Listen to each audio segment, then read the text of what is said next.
Gente que yo conozco que trabajaba en la AFA tenía una opinión muy elevada de Marcelo Bielsa. Y después, bueno, vino la Copa América del 2004, que fue una gran bronca de todos nosotros porque no salió campeón. Y ese alejamiento que nos dejó perplejos. A ver, no quiero ser exagerado, pero te lo quiero comparar con algunas cosas que me asombraron. La muerte de John Lennon, por ejemplo, en el año 80, que yo me acuerdo que llegaba a mi casa, vivía con mis viejos, y me dice mi mamá, murió John Lennon. ¿Cómo murió John Lennon? La muerte de Kirchner, el día del censo. Estábamos acá a la mañana, era una cosa que no entraba en la cabeza de nadie, de golpe, así. Me refiero a eso, ¿no? El alejamiento de Bielsa, salvando todas las distancias, me generó esa misma sensación de asombro. El Ferro de Grigol fue un equipo, fueron dos equipos. A ver, fue primero la llegada de Grigol en el año 80, que viene de Kimberley de Mar del Plata, arma un equipo con algunos veteranos, más aquellos jugadores históricos de Ferro, la Chancha Arregui, Carlitos Arregui, Cacho Zacardi, que había vuelto del Hércules de España, Juan Domingo Roquia, jugadores grandes ya, con una trayectoria, y Croco, Claudio Croco. Bueno, le va agregando jugadores. Ferro pasaba por un momento bárbaro como club, era campeón de primera división de básquetbol, de voleibol. Yo era socio de Ferro, yo soy de Caballito, estaba soltero todavía, era socio. Con mis amigos íbamos a jugar a la pelota paleta, había que sacar turno porque estaba todo lleno. Era la eclosión de los clubes todavía, con una cuota barata. Estaba Leiden, Santiago Leiden de presidente, estaba Héctor Kriskowski, Echeverry. Y Ferro era un club, digamos, que le daba mucha importancia a todos los deportes. Y arma un equipo en el 81, llega el uruguayo Jiménez de Vélez, y arma un equipo que era una revelación. Tenía buenos jugadores, ganaba los partidos sufriendo, pero los ganaba, y fue el animador del campeonato con Boca. Boca gana el campeonato, Boca tenía más, tenía a Maradona y a Brindisi. Pero Ferro hizo una campaña buenísima, y repitió en el Nacional y terminó perdiendo la final con River, con el gol de Kempes. Ahora, ya en el 81, ese era el equipo. En el 82 ya estaba el Beto Márcico para jugar. Y ya venía un grupo de chicos de inferiores, Oscar Acosta, Gallego González, Gustavo Acosta, llegó Eduardo Basigalupo, un muy buen arquero que vino de Mar del Plata, estaba Gonil, que había sido delantero de Rosario Central y Grigol lo ponía de lateral derecho. Bueno, Ferro tenía muchos jugadores, ya tenía Zacardi en Brandoni el sustituto, y después venía Fantaguzzi. Y fue un equipo, y contrató a Miguel Ángel Juárez, que era el puntero izquierdo de Platense, que se había roto los ligamentos cruzados y que había sido figura de Platense en el 80, Platense sale tercero en el campeonato, y en el 82 hace 22 goles en Ferro. De los 50 goles, Ferro gana el campeonato nacional, invicto, 16 triunfos, 6 empates, 50 goles a favor, 22 los hizo Juárez. Y era un equipo que lo he visto darle bailes a Boca, a Independiente, a Racing, a San Lorenzo, y el Beto Márcico fue un jugador excepcional en Ferro, ¿no? El Beto tenía 21 años, 22, Grigol lo fue llevando de a poco, y el otro gran fenómeno que tenía Ferro era el paraguayo Cañete, Adolfino Cañete, que era un número 10 bárbaro, gran cabeceador. Bueno, ese Ferro hizo historia realmente, porque era un equipo que le generaba un conflicto al menotismo más recalcitrante, porque a Grigol no le podían decir que era discípulo de Bilardo, pero Grigol había sido discípulo de Subeldía, porque lo había tenido como técnico cuando él jugaba de número 5 en Atlanta. Pero eso no repararon en esa vinculación Subeldía-Grigol. En general no repararon. Ferro era un equipo que no hacía tiempo, que no tiraba la pelota afuera, que no pegaba, que tenía la pelota, a veces la tenía sin avanzar y se volvían locos muchos.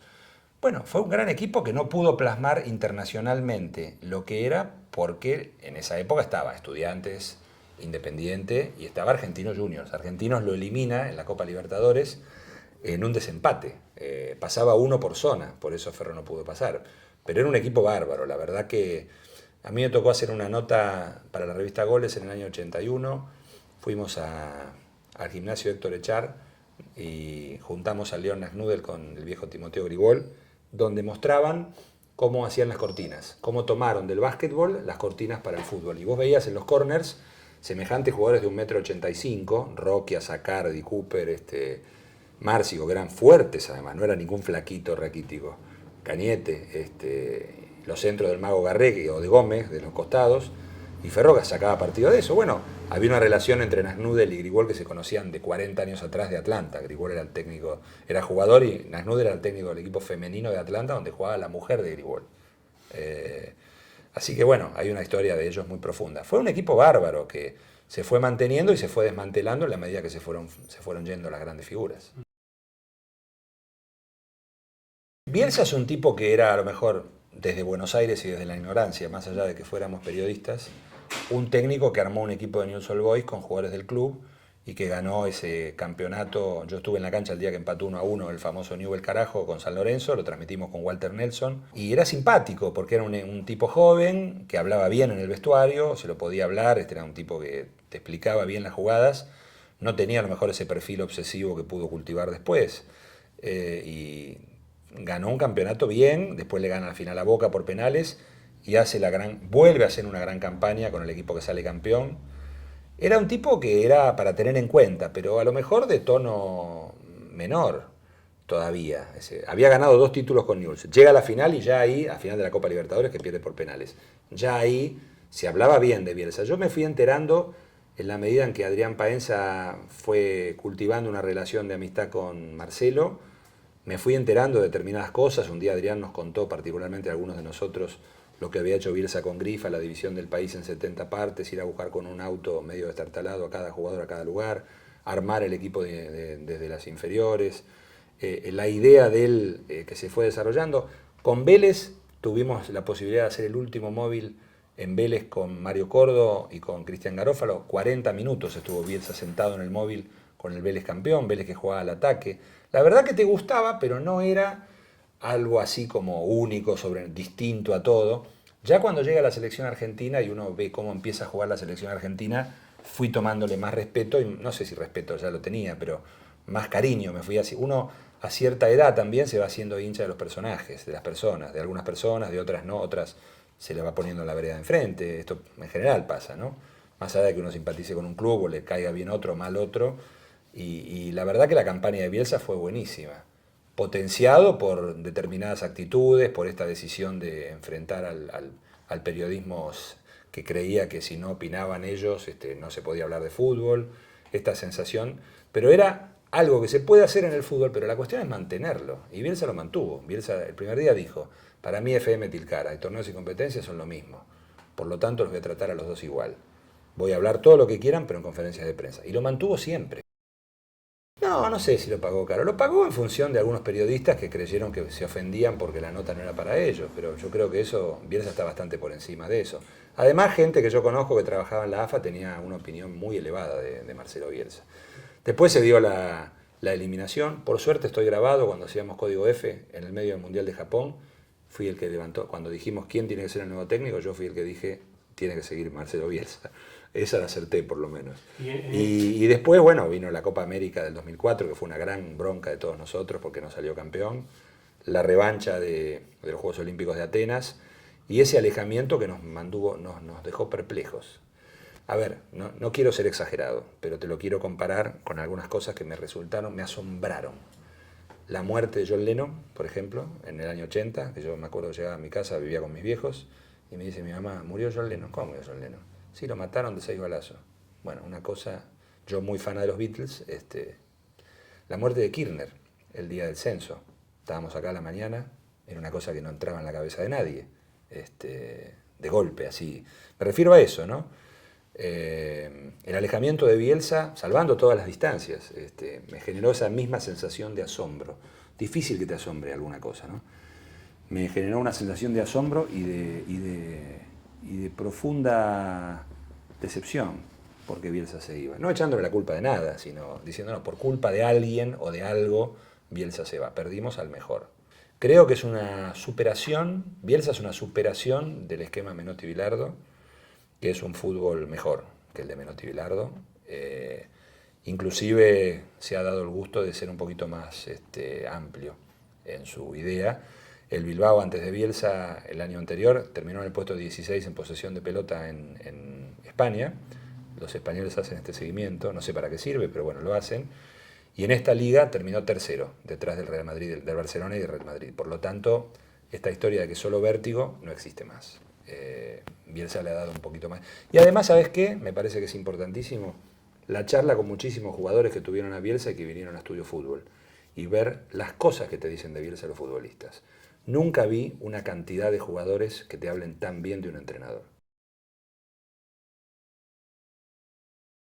Cambió el equipo, cambió una generación de jugadores que ya no iba a estar en la selección y puso a algunos chicos, no tan chicos también, bueno, pero Saviola, Tevez, D'Alessandro ya eran titulares. Ese equipo con el Chelito Delgado, con Rosales, no me acuerdo algunos más, pero ese equipo ya pintaba, Mascherano, bueno, lo puso en la selección antes de que debutara en River, pintaba para jugar mejor que el equipo de Japón, que el equipo que ganó la eliminatoria imposible de igualar, ¿no? 13 triunfos, 4 empates y una derrota. Y Japón fue una suma de todos, una zona difícil, jugadores que llegaron agotados, seguramente algún error, aparentemente dicen en la planificación de demasiadas cargas de exigencia en la preparación física, una mezcla de mala suerte, un gol de tiro libre y uno de penal. Recuerdo cuando terminó el partido Argentina en el 2006, el último partido con Croacia, un bodrio 0-0, que no pasó nada. Yo salía de transmitir el partido con Walter y pasaba Jorge Valdano justo y nos mira y nos dice, se había clasificado, perdón, el partido de México. México se clasificó con 4 puntos y después jugó con Argentina. Jugó mucho mejor México que Argentina, pero Argentina ganó con ese gol de Maxi Rodríguez. Valdano nos dice, pensar que quedamos afuera en Japón con 4 puntos, me quiero matar. Y era por eso, la verdad que ese equipo le podía haber pasado eso ese partido y después podría haber llegado dentro de un mundial bastante flojo también a la final. Pero bueno, se dieron las cosas así, la verdad que ¿qué podemos hacer ahora? No, no, para nada. No puedo comparar a Messi con Maradona, la verdad no sé qué decirte. Uno por edad se queda con Maradona, porque ha visto cosas impresionantes. Messi, digamos, Maradona tiene algo que lo une a Pelé, en este sentido. Pelé era la figura del Santos, que era un equipo chico, y pasó a ser un equipo más grande. Maradona jugaba en Argentinos Juniors y destacó en el Napoli, que no ganaba nada, un equipo odiado por todos los equipos del norte. Y la verdad que no vale la pena ni compararlos. ¿Para qué? Son los dos argentinos. Messi ha evolucionado y sigue evolucionando, es un formidable goleador. Lo que no tiene Messi es ese carácter de líder que sí tiene Maradona, que sí ha tenido Maradona, ¿no? Es un producto argentino desde la cuna, por suerte hay videos de Messi jugando en Newell's, afortunadamente. Pero bueno, ha perfeccionado todo eso en el club. Capaz que si Messi hubiese ido al Real Madrid o a otro lado, al Inter, no hubiera salido así. Pero evidentemente tenía una condición de gambeteador impresionante y goleador, y rapidísimo. Pero bueno, ya está. Sí, claro. Pero el estado ausente se ejemplifica en lo que hoy es la eclosión de las barras bravas copadas por delincuentes. La presencia de la droga, del alcohol a niveles impresionantes y de las armas. El fútbol siempre fue la expresión popular más grande de la Argentina, pero evidentemente los gobernantes le han soltado la mano desde hace mucho tiempo y han permitido que el fútbol, como en casi ningún país, esté rodeado de gente de avería, gente realmente difícil, complicada. No sé si hay manera de recuperarlo eso, ¿no? Pero vos ves las finales como son en determinados lugares, lo que pasa y está bien que estamos en un país donde el fútbol yo creo que el nudo principal es la importancia que le damos al fútbol. Me parece que ha llegado a un nivel de importancia exagerada, absolutamente exagerada el fútbol. Para la vida de cada uno, en ese sentido, ¿no? Y hay una cantidad de cosas que se mueven alrededor del fútbol argentino que no suceden en otros países.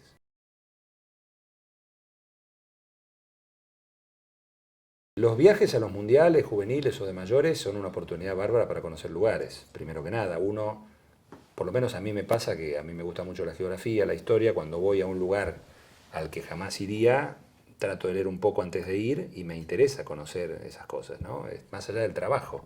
El trabajo es más o menos el mismo.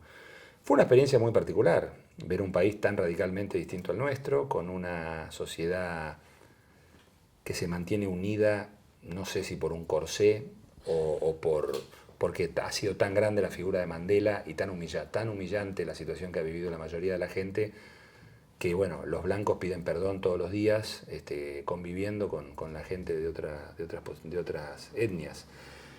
En Sudáfrica, charlando con gente de allí, tienen 11 idiomas, hay 11 idiomas. Los sudafricanos, los periodistas sudafricanos, los pocos con los que hablamos algo, no podían entender que Honduras, México, Argentina, Paraguay, Chile Uruguay, tuviéramos el mismo idioma. No podían entender, no les entraba en la cabeza que México, que queda a 7.000 kilómetros de Argentina, y tuviéramos el mismo idioma. No les entraba en la cabeza. Eso ya solo te marca una diferencia abismal, ¿no? Enterarte ahí que Mandela habla una cosa y que una buena parte de la gente de raza negra de origen africano habla otra, que después están los descendientes de indios, de la India, bueno, los blancos que están divididos entre los angloparlantes y los descendientes de holandeses. La verdad que fue un mundial lindo, muy lindo. Una gente que recibió por primera vez el fútbol es el deporte de las mayorías en Sudáfrica, más allá de que el rugby es popular, siempre fue blanco el rugby, más allá de que hay algunos negros jugando, pero es el deporte popular el fútbol. Y bueno, y se vio en la calle, se vio en la cancha. Es un país maravilloso, con una cantidad de problemas que nosotros no tenemos y con una cantidad de cuestiones distintas. Nosotros tenemos, es otro país, es otro continente, es otra cosa, ¿no? Bien, cargan con una historia muy difícil, de colonialismo extremo.